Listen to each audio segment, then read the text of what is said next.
how does the dining work on a cruise ship, in particular in the restaurant? This is the main dining room that we're talking about, MDR for short. So, like, what are the different dining time options is the question. So, you have three options to choose from when checking in for your cruise, what kind of dining you want in the main dining room. One of the options is your time dining. Now, this is the one that I've spent the most time doing myself. I'm honestly not sure if it's the best way to go. So I will explain what it is and the benefits and drawbacks of all three options. So first up, you've got your time dining. This is analogous to going to a regular restaurant. You check in. Currently, you can do that through the app now, which is nice. Or you could go either to the restaurant or sometimes it's a thing on another deck where you go and you check in. So it's like going to the Cheesecake Factory. The Cheesecake Factory used to give you a beeper.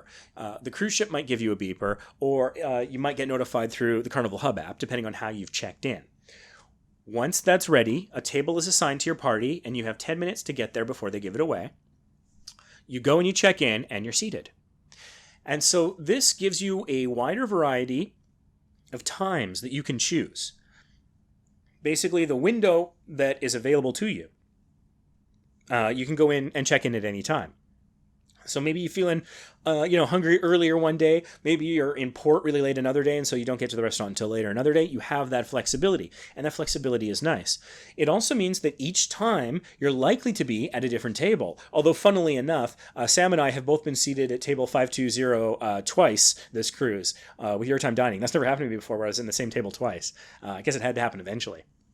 But generally speaking, you'll have a different table every time. You'll have a different wait staff and bartender and everybody each time. So this can be good and bad. So that if maybe you have a not great waiter, I've had a couple experiences where the waiter wasn't fantastic, the next night you're not likely to get the same waiter again.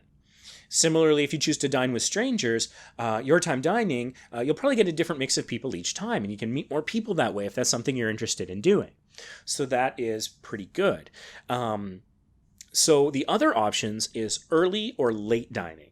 So this is a specific time. Like late dining, I believe, is like 8:15 p.m. and early is like, I think, 5:15, 5:30, something like that. And it can vary from ship to ship. So when you do that, the first time you show up, you show your sail and sign card, and it'll actually have a table number. And so on that first day, they will go and they will show you the table. But that's the last time they'll show you the table. They expect you to remember that table location in the future. So that's something to keep in mind. This has some benefits and drawbacks.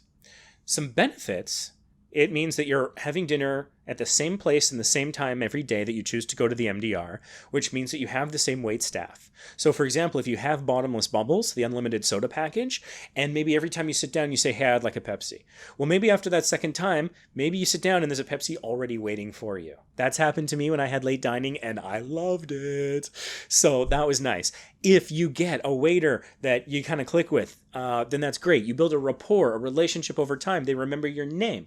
At your time dining, every time they're like, oh, what, can I get your name? Can I get your name?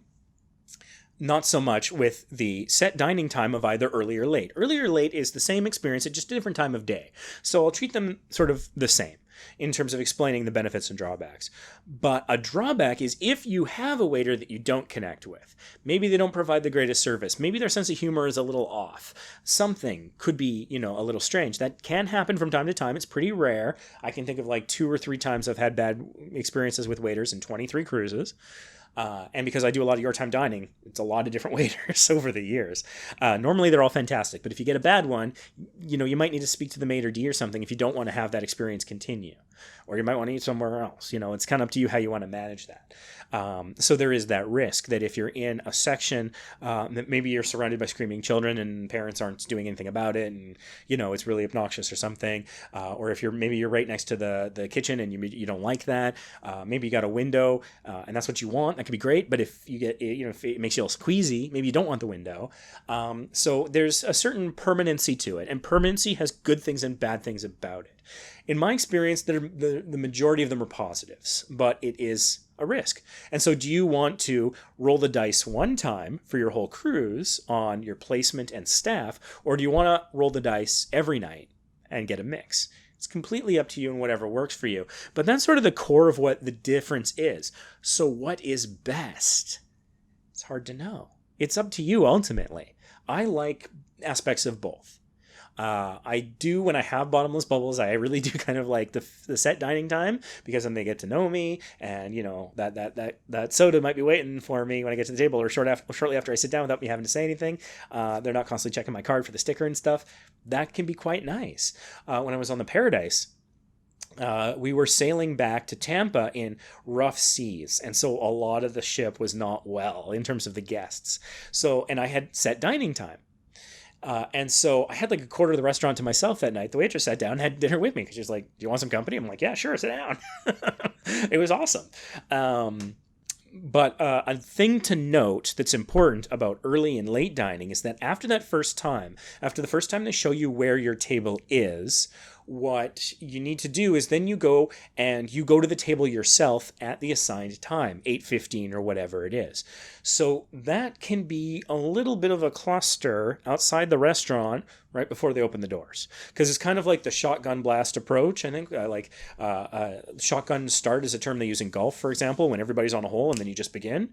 And so it's basically there can be a massive crowd, and the doors open and then everyone's going to their seat. And so it can be that waiting in that area of all those people can be a little bit much. So maybe hang back 5 minutes or something. Like if your dining time is 8:15, maybe go at 8:20 or something. Not too late. You don't want them to think that you're not showing up, but maybe give a moment or two for that rush, that mass of people to go through and find their seats, because it's kind of every man for himself, every woman in person for themselves.